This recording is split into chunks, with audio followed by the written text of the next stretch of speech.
Let's try this. A pinhole camera. Take an empty cylindrical box. Remove its cap on one side and paste a thin white paper in its place. Make a small hole at the center of the other cap. Light a candle and hold the box in such a way that the flame of the candle is in front of the hole. Now you will see an upside down or inverted image of the flame on the thin paper at the other end. Use your brain power. Why is the image on the diaphragm of the pinhole camera inverted?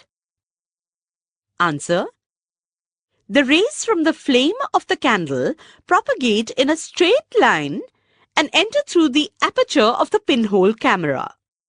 Since the rays from the flame of the candle travel in a straight line, they enter in the crossed fashion on the diaphragm.